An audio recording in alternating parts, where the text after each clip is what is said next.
하나님의 나라에서 받게 될 상급에 대한 진리. 사도 바울은 빌립보서 3장 14절에서 그리스도인이라면 누구나 하나님께서 주실 상을 바라보며 살아가야 한다는 교훈을 남겨주고 있습니다. 마치 운동 경기에 임하는 선수들이 승리했을 때 주어질 상급을 바라보며 열심히 연습하고 최선을 다하여 경기에 임하듯이 기독교인들은 장차 영원한 천국에 들어갔을 때 예수님께서 주실 상급을 생각하면서 철저한 영적 생활을 해야만 한다는 것입니다. 만일 기독교인들이 영원한 천국에서 받을 상급을 바라보며 생활하지 않는다면 보이는 물질 세계의 현세적 행복과 안위와 쾌락에 머무르게 될 것입니다. 따라서 참된 기독교인은 이 세상에서 사는 동안 어떻게 생활해야 천국에 들어가서 상급을 받을 수 있을 것인가를 생각할 수 있어야 합니다. 하늘나라에 가서 받을 상급에 대하여 잘 기록되어 있는 책이 있는데 바로 마빈 포드 선교사님이 지은 죽음 저편이라는 책입니다.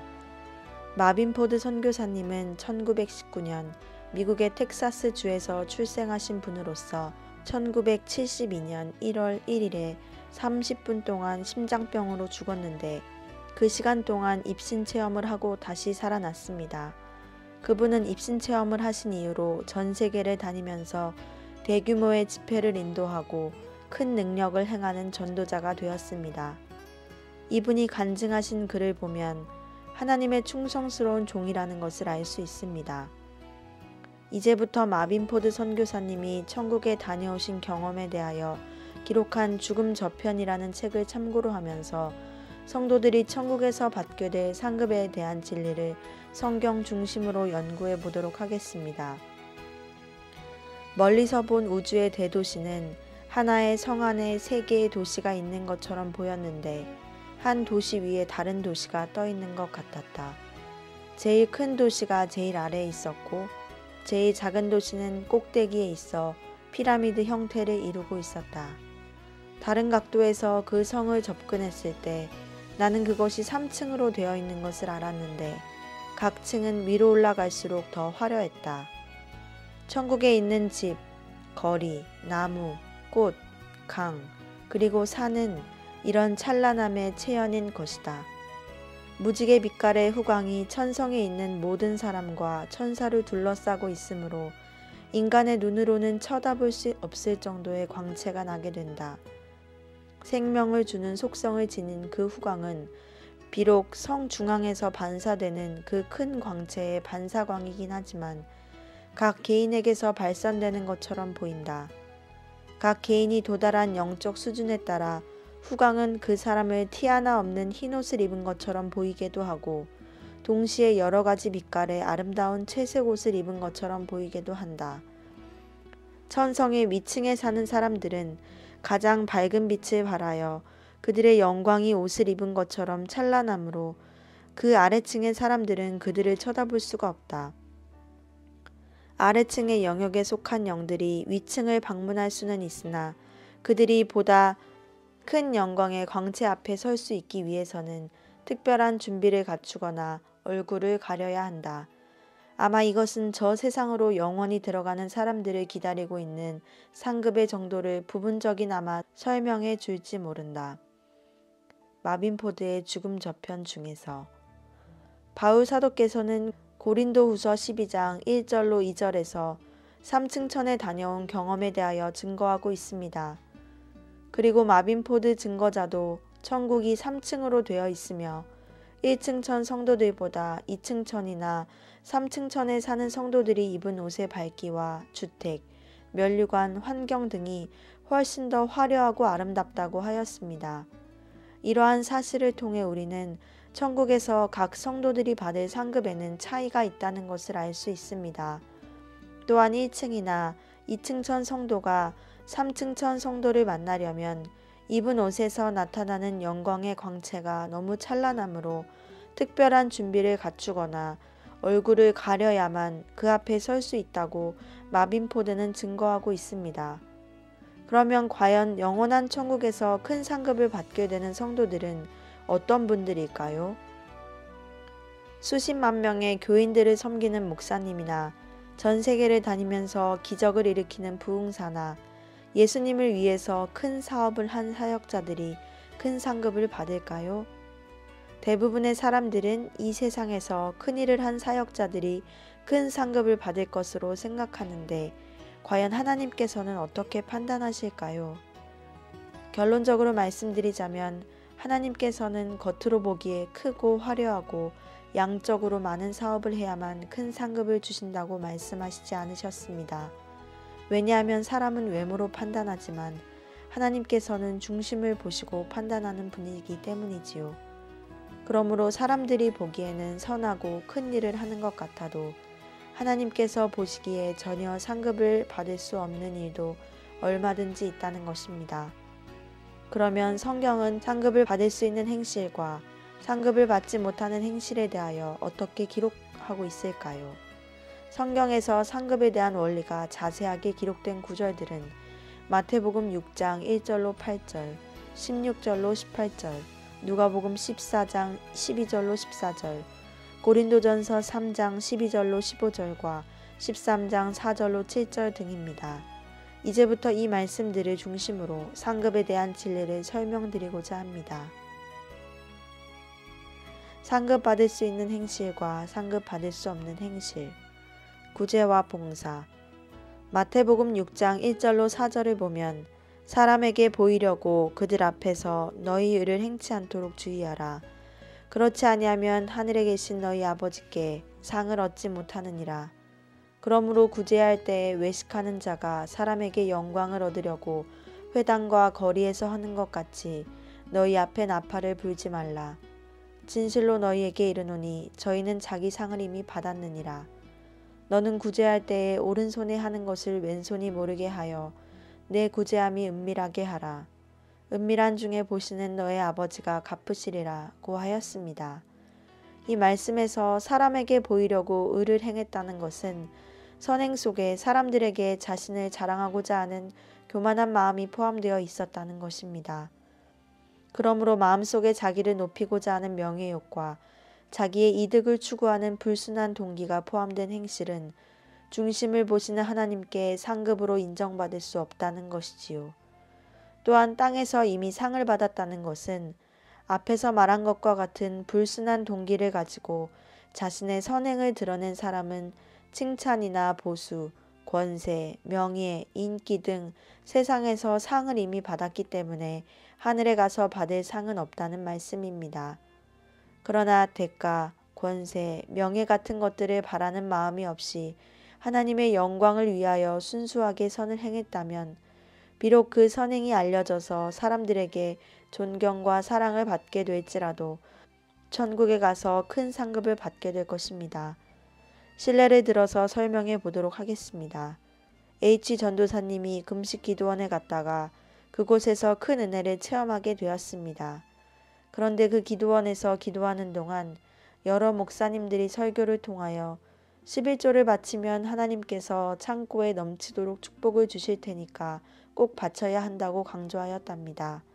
나중에 H 전도사님이 학원을 경영하게 되었는데 큰 물질 축복을 받기 위해 11조를 철저하게 바쳤다고 합니다. 그러다가 1986년 여름에 금식 기도를 하던 중에 사망하여 4박 5일 동안 입신 체험을 하게 되었는데 그곳에서 천국과 지옥 그리고 심판대를 구경했다고 합니다. H 전도사님은 그 심판대 앞에서 많은 영혼들이 세상에서 행했던 일들에 대하여 심판받는 것을 보게 되었습니다. 그 전도사님도 심판대에 섰는데 자신이 11조를 바친 것에 대한 상급은 하나도 없더라는 것이었습니다. 그래서 나는 11조를 꼬박꼬박 바쳤는데 왜 상급이 없습니까? 라고 따져 물었다고 합니다. 그때 위에서 내가 11조를 나를 위해 바쳤느냐, 너 자신을 위해 바쳤느냐 라고 하시는 음성이 들렸다고 합니다. H 전도사님은 그 11조가 하나님을 위해 바친 것이 아니라 자신이 세상에서 복받기 위해 바친 것이라고 하는 하나님의 말씀을 듣고 너무나 부끄러웠다고 하더군요.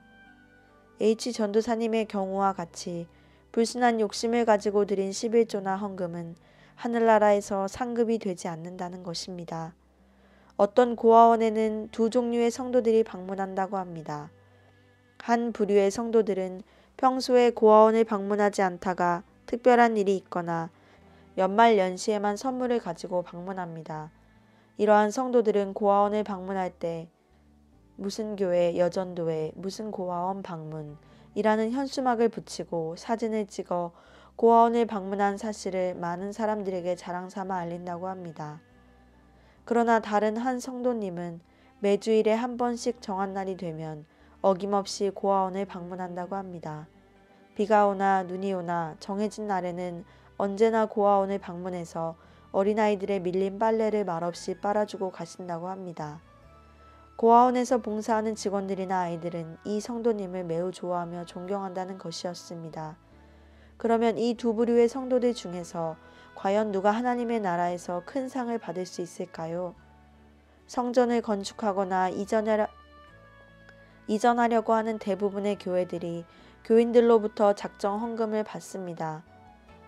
목표액을 정해놓고 교인들 개인별로 액수를 분담하는 형식으로 헌금을 하게 되는데 성도들의 직분이나 입장, 체면 등이 고려될 수밖에 없습니다. 나는 장로니까 최소한 얼마 정도를 내야만 체면이 서겠지? 내가 작은 액수를 작정하면 사람들이 나를 무시하겠지? 등 사람들의 눈치를 보면서 하는 일이 많습니다. 그러나 은밀한 중에 오직 하나님만을 사랑하는 마음으로 신학 교육 사업이나 전도 사업이나 구제 사업 등을 돕는 성도들이 있습니다. 이 성도들은 은밀하게 선을 행하기 때문에 애매한 말을 들으면서도 참아야 하는 경우가 많지요. 이와 같이 오직 하나님만을 바라보면서 어려운 가운데서도 은밀한 선행을 꾸준히 하는 성도들은 하늘에서 큰 상을 받게 될 것입니다. 따라서 오른손이 한 일을 왼손이 모르게 하라는 말씀은 성도들이 구제나 봉사 혹은 사랑 실천을 할 때 사람들로부터 인정받거나 존경받기를 좋아하거나 사리사욕을 추구하지 말아야 한다는 뜻입니다. 그러므로 선한 일을 하면서 마음속에 자부심이나 자긍심을 갖고 있다면 중심을 보시는 하나님께 받을 상급이 없다는 것입니다. 그러나 자기 자신은 사람들에게 자랑하지 않고 은밀하게 선행을 하려고 노력했는데 다른 사람에 의해서 저절로 알려진 경우라면 중심을 보시는 하나님께서 그 선행을 인정해 주시고 상급을 주실 것입니다. 여자를 보고 음욕을 품는 자마다 마음에 이미 간음하였느니라. 고 하신 말씀과 같이 하나님께서는 마음속에 진정으로 선을 행하고자 하느냐 악을 행하고자 하느냐를 더 중요하게 생각하시기 때문입니다. 그러므로 성도들은 헌금을 드리거나 봉사를 할 때에도 천국에서 상을 받을 수 있도록 최선을 다해야 할 것입니다.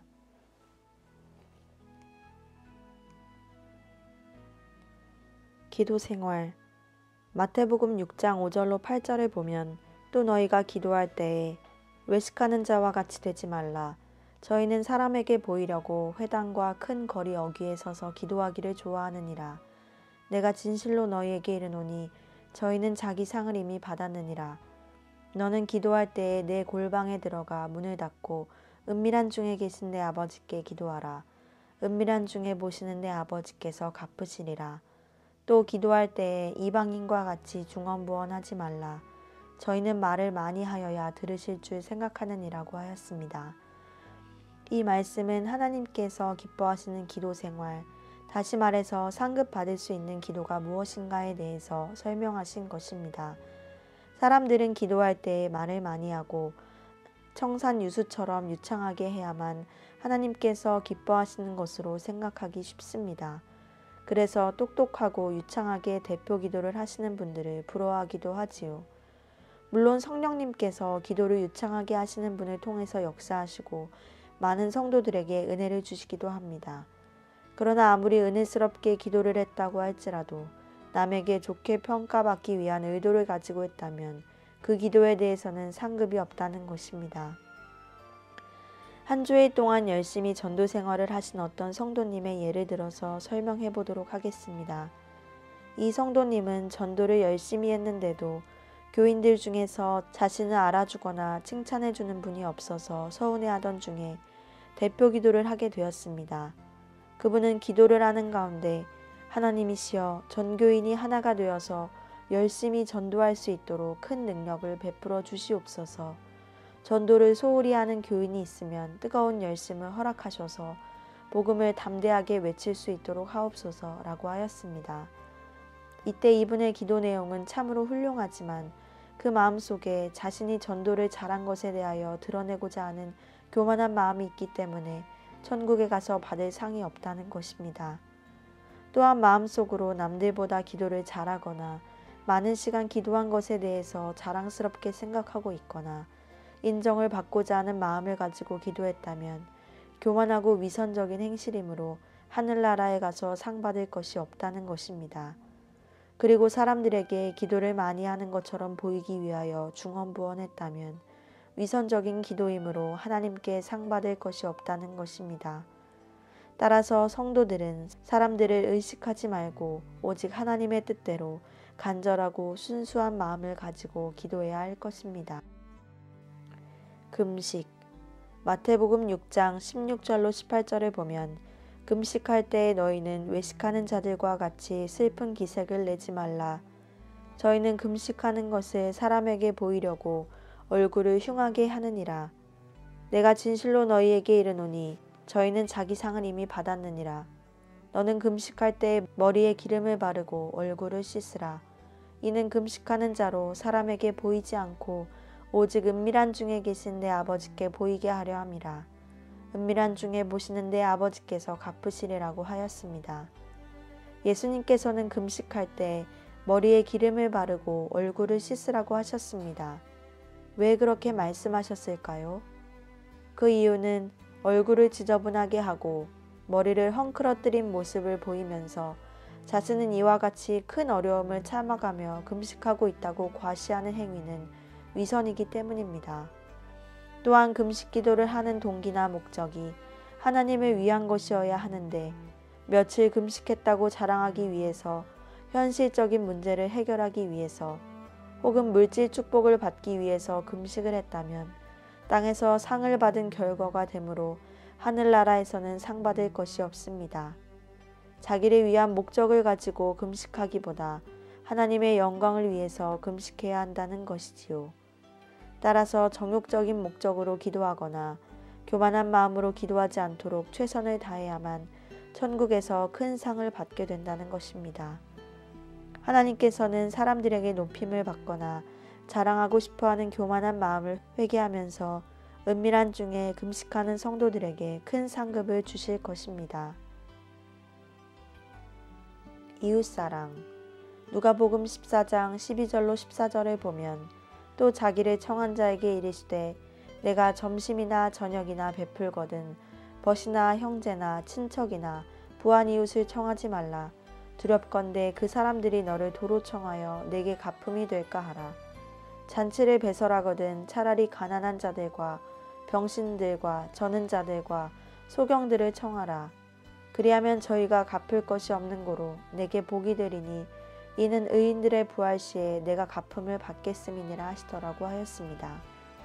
대부분의 사람들은 잔치를 베풀고 남을 대접할 때 아무런 의식 없이 하는 경우가 많습니다. 그러나 예수님께서는 벗이나 형제, 친척, 부한 이웃들에게 대접을 받고자 하는 마음으로 대접하는 것보다 가난하고 병든 자들을 대접한다면 그들이 갚을 수 없는 사람들이기 때문에 하나님께서는 상급으로 갚아주신다고 하였습니다. 이와 같이 예수님께서는 오직 하나님만을 위하는 마음과 동기를 가지고 선을 행하라고 가르치고 있습니다. 또한 성도들은 사랑을 실천하거나 주님의 일에 충성하는 과정에서도 예수님의 빛을 따라해야 합니다. 여호수아서 2장을 보면 여호수아가 여리고로 정탐꾼 2사람을 보내는 장면이 나오고 있지요. 그 정탐꾼들이 라합이라고 하는 기생의 집에 유숙하게 되었는데 그 소식을 듣게 된 여리고 왕은 라합에게 정탐꾼들을 끌어내라고 명령하였습니다. 그때 라합은 왕에게 정탐꾼들이 자신의 집에서 나갔다고 거짓말을 하여 위기를 모면하였지요. 이러한 경우에 라합이 정탐꾼을 돌보아준 사랑에 대해서는 하나님의 나라에서 상급을 받겠지만 정탐꾼들을 살리기 위하여 거짓말을 한 것은 범죄한 것이기 때문에 회개해야 할 것입니다. 결과가 좋다고 해서 거짓말을 선이라고 할 수는 없다는 것이지요. 다시 말해서 하나님께서는 사랑의 하나님이시기도 하지만 공의의 하나님이시기 때문에 라합이 사랑 실천을 하는 것은 상을 받겠지만 거짓말을 한 것은 마땅히 회개하고 하나님께 용서를 받아야 한다는 것입니다. 대부분의 성도들은 결과만을 중시하고 목표에 도달하기까지의 과정에서 거짓말을 조금씩 했거나 성을 내었던 죄에 대해서는 가볍게 여기려고 합니다. 그러나 하나님께서는 순간순간 우리의 생각과 감정과 말과 행동을 중요시 하시는 분임을 알아야 합니다. 요한계시록 14장 1절로 5절까지 나오는 말씀을 보면 시온성에 들어갈 성도들 14만 4천 명도 그 입술에 흠이 없다고 말씀하시고 있습니다. 그렇기 때문에 마빈포드 선교사도 입신 체험을 했을 때 3층전의 성도들과 1, 2층전에 들어간 성도들은 상급에 큰 차이가 있더라고 증거한 것이지요. 만일 성도들이 작은 거짓말을 쉽게 하면서도 죄책감을 느끼지 않고 하나님 앞에서 부끄러워할 줄 모른다면 어떻게 영적으로 높이 성장할 수 있겠습니까? 그렇기 때문에 성도들은 행실의 구석구석에 죄성과 정욕의 지배를 받는 부끄러운 요소가 있는지 철저하게 회개 생활을 하고 있는지를 분별하면서 그분이 큰 상급을 받을 것인지 혹은 작은 상급을 받을 것인지 판단해야 하는 것입니다. 사랑과 상급. 상급에 대하여 정확히 판단할 수 있는 성경 말씀은 고린도전서 13장 1절로 3절입니다. 내가 사람의 방언과 천사의 말을 할지라도 사랑이 없으면 소리나는 구리와 울리는 꽹과리가 되고 내가 예언하는 능이 있어 모든 비밀과 모든 지식을 알고 또 산을 옮길 만한 믿음이 있을지라도 사랑이 없으면 내가 아무것도 아니요 내가 내게 있는 모든 것으로 구제하고 또 몸을 불사르게 내어줄지라도 사랑이 없으면 내게 아무 유익이 없느니라. 아멘. 여기에서 사랑이 없으면 유익이 없다는 것은 무슨 뜻일까요? 구제를 했다면 그것이 사랑인 것 같고 불사르는데 몸을 내어주었다면 바로 사랑인 것 같은데 유익이 없다는 것은 무슨 뜻일까요? 여기에서 유익이 없다는 말씀은 이 세상에 살고 있는 성도들에게 기도를 해도 응답이 없다거나 물질 축복을 받지 못한다는 뜻이 아니라 하나님의 나라에 들어갔을 때 받을 상급이 없다는 것을 의미합니다. 주님의 사업과 봉사를 많이 할지라도 사랑이 없다면 상급이 없다는 것이지요. 산을 옮길 만한 믿음을 가졌다면 큰 상급을 받을 만한 것 같은데 사랑이 없으면 유익이 없고 신유의 은사를 가지고 병자들을 많이 고쳐주었다 할지라도 사랑으로 봉사한 것이 아니라면 하늘나라에 갔을 때 상급이 없다는 것입니다. 오늘날 대부분의 사람들은 사랑에 대하여 좁은 의미로만 생각하고 있습니다. 예를 들자면 거리를 돌아다니다가 불쌍한 거지를 만났을 때 호주머니 속에 있는 돈을 꺼내어 도와주었거나 고아원이나 양로원이나 심신장애자들을 찾아가서 돈이나 구제품으로 도와주는 것만이 사랑인 줄로 생각하고 있다는 것이지요. 이러한 것도 물론 사랑이지만 좁은 의미의 사랑에 불과하다는 것입니다. 고린도전서 13장에서는 넓은 의미의 사랑을 가르쳐 주신 것입니다. 그러면 넓은 의미의 사랑은 과연 무엇일까요? 성경은 오래 참는 것을 사랑이라고 했습니다. 온유한 것도 사랑이라고 했습니다. 투기하지 않는 것과 자랑하지 않는 것과 성내지 않는 것도 사랑이라 했습니다. 아무리 다른 사람의 유익을 구하는 일이라 할지라도 성을 내거나 투기하거나 자랑하면서 행한다면 참된 사랑의 열매가 아니라는 것입니다. 어떤 성도들은 책망할 때 잘못한 것을 의로운 분노라고 합리화시키면서 분통을 잘 터뜨리는데 그것은 사랑이 아니라는 것입니다. 또한 무례히 행치 않는 것이 사랑이며 자기의 유익을 구치 아니하고 남의 유익을 구하는 것이 사랑이며 모든 것을 참고 모든 것을 견디고 모든 것을 바라는 것이 사랑이라는 것입니다. 예를 들어서 성도들이 욕을 하고 비방하고 괴롭히는 악한 사람을 향하여 성내지 않는 사랑을 실천하게 되면 하나님께로부터 큰 상급을 받게 된다는 것입니다. 따라서 고린도전서 13장에 나오는 넓은 의미의 사랑으로 생활하지 않는다면 병자를 고치고 예언을 해주고 구제를 하고 방언을 하고 순교를 한다 하여도 아무 유익이 없다는 것입니다. 다시 말해서 행한 대로 상 주시는 천국에 들어갔을 때 받을 상급이 없다는 것입니다.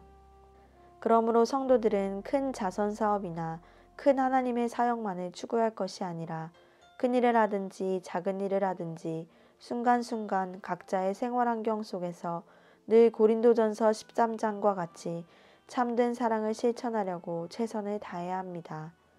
예를 들면 가장 가까운 사람들, 즉 부부간이나 이웃간이나 친구간에 조금이라도 서운하게 했다든가 퉁명스러운 말이나 미움 섞인 감정을 가지고 말함으로써 상대방의 마음을 고통스럽게 하였다면 먼저 화해를 청하는 것이 참된 사랑 실천이라고 할 수 있습니다.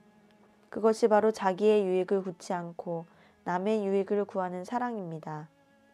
예를 들어서 아침 식사를 하다가 부부간에 약간 다툰 일이 있다면 출근을 하거나 여행을 하는 도중에라도 먼저 전화를 걸어서 사과하고 서운한 감정을 풀어주는 것이 사랑을 실천하는 것입니다.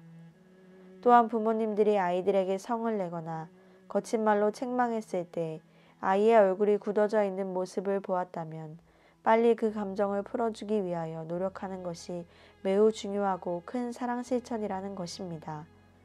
이와 같이 우리들의 모든 생활 속에서 겸손과 사랑 그리고 온유와 자비 등 덕의 열매를 맺으려고 노력하는 것이 하늘나라에 갔을 때 큰 상급을 받을 수 있는 비결이라는 것입니다.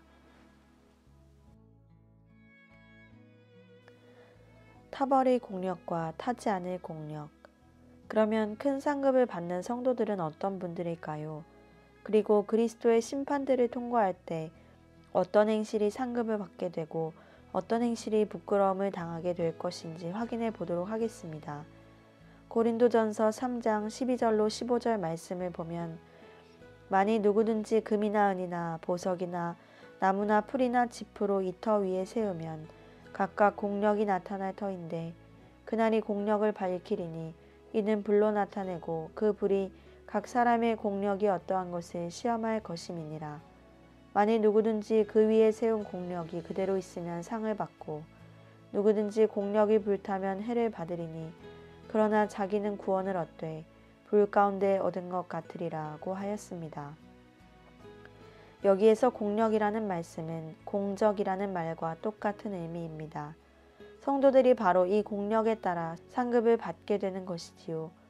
그러므로 위에 있는 말씀을 해석해 볼 때 공력은 선한 행실을 가리켜 말합니다. 다시 말해서 예수님에 대한 믿음을 바탕으로 금이나 은이나 보석 혹은 나무나 풀이나 짚으로 공력을 세운다는 것은 성도들이 예수님을 믿으면서 선한 행실의 열매를 쌓는 것을 의미합니다. 그러므로 하나님께서 행위대로 상을 주신다는 것은 바로 이러한 성도들의 공력을 분별하셔서 상을 주신다는 뜻이지요. 또한 13절 말씀에서는 사람의 공력이 어떠한 것을 시험할 것이라고 하셨는데 그것은 성도가 믿음으로 쌓아 올린 공력을 주님께서 시험하실 때가 있다는 것을 가르쳐 주는 것입니다. 그렇다면 언제 시험을 하시며 불시험은 어떤 것일까요? 이 말씀을 해석하기 전에 먼저 알아야 할 것은 나무나 짚이나 풀로 공력을 세움으로써 상급이 없을지라도 구원을 못 받는다고 생각해서는 안 된다는 것입니다. 다시 말해서 구원은 믿음으로 받고 상급은 행위대로 받는다는 것이지요. 이제부터 성도들이 쌓은 공력을 하나님께서 시험하시는 과정에 대해 살펴보도록 하겠습니다. 고린도전서 3장 13절의 말씀은 성도들의 행실을 시험해보는 과정이 있다는 것을 알게 해줍니다. 이와 같이 시험을 받을 때 비로소 성도들의 모든 선행이 상급을 받을 수 있는 선행인지 상급을 받을 수 없는 행실인지 분별하게 되는 것이지요. 다시 말해서 겉으로 보기에는 선한 것 같지만 동기가 불순하고 이기적이며 외식적이며 허례가 가득 찬 행실이 많다는 것입니다. 또한 외모를 볼 때에는 많은 상급을 받을 사람이라고 판단이 되지만 마음속을 살펴보면 정욕적인 쾌락이나 만족을 누리고 있다는 것을 알 수 있습니다. 따라서 선하다고 하는 행위가 하나님께로부터 상을 받을 만한 것인지 혹은 타버릴 공력, 즉 상 받을 수 없는 행실인지에 대한 판단이 시험을 받는 과정에서 이루어진다는 것이지요. 이와 같이 시험받는 과정에서 행위의 열매가 금이나 은이나 보석으로 되었다면 그 선행은 상을 받을 수 있는 공력으로 인정될 것이고, 나무나 풀이나 집같이 시험의 불 가운데서 타버릴 공력이라면 상을 받을 수 없다는 것이지요. 또한 어려운 환경이 다가올지라도 잘 인내하면서 선행의 열매를 많이 맺으려는 노력을 할 때 영적 성장이 빠르게 되고 상급도 많이 쌓이게 될 것입니다. 예를 들어서 성도들이 금식을 할 때 자랑하는 마음을 가지고 다른 사람들로부터 인정이나 칭찬을 받으려고 했다면 나무나 풀이나 짚으로 세운 공력에 해당되는 것입니다. 또한 잔치를 베풀었을 때 부한 이웃이나 친구 혹은 친척들에게만 대접을 받고자 하는 마음으로 대접하였다면 이러한 행실도 역시 나무나 풀이나 짚으로 공력을 세웠다고 할 수 있지요. 그리고 장사를 하는 사람들이 돈을 많이 벌고자 하는 탐욕과 아집적인 마음으로 다정하고 친절하게 손님들을 대했다면 이러한 친절은 위선적인 것이므로 나무나 풀이나 집 같은 열매라고 할 수 있습니다. 그러나 장사하는 사람들이라 할지라도 순간순간 마음속에 들어오는 탐욕이나 이기주의를 물리치면서 친절을 베풀고 순수한 사랑으로 한다면 금이나 은이나 보석 같은 공력을 쌓는 것입니다. 이와 같이 주님을 위해서 선한 일을 많이 했다고 할지라도 성을 내고 인내하지 않고 교만이나 투기 같은 죄의 냄새를 나타내면서 일했다면 나무나 풀이나 짚으로 세운 공력이기 때문에 시험의 불 가운데서 타버리게 될 것입니다. 다시 말해서 상 받을 수 있는 선행으로 인정받을 수 없다는 뜻입니다. 그러므로 우리는 외모나 업적에만 치우치지 말고 중심을 보시는 하나님 앞에서 동기와 행실이 순수한 선행이었는지를 항상 성찰해 보아야 한다는 것입니다. 이러한 진리에 비추어 볼 때 오늘날 많은 사람들이 사랑 실천을 한다고 하지만 하나님께서 상 주실 수 있는 사랑 실천은 많지 않다는 것을 짐작할 수 있습니다. 거리에서 거린에게 1,000원짜리 한 장을 내어준 것도 사랑이고 교회에서 봉사한 것도 사랑입니다. 그러나 더 깊고 폭넓은 사랑은 억울한 일을 당했을 때 성내지 않고 잘 인내하는 것, 주님을 사랑하기 때문에 온유한 마음으로 견디는 것입니다. 이런 참된 사랑을 실천하는 성도들이 되어야 합니다.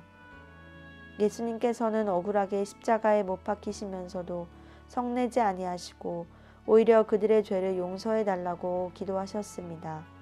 이와 같이 성도들도 자기의 유익을 구하지 않고 물질적인 손해나 인격적인 모욕을 당할 때에도 사랑을 실천한다면 천국에서 큰 상급을 받게 될 것입니다.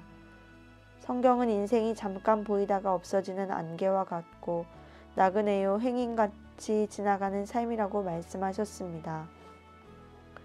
성도들은 이 세상에 사는 동안 모든 말과 행동과 생활을 통하여 영생하게 될 하늘에서 받을 상급을 준비하는 것입니다. 이 글을 읽으시는 독자 여러분, 영적인 지혜를 가지고 하늘나라에 많은 보물을 쌓아두시는 성도들이 되시기를 바랍니다. 보라, 내가 속히 오리니 내가 줄 상이 내게 있어 각 사람에게 그의 일한 대로 갚아주리라.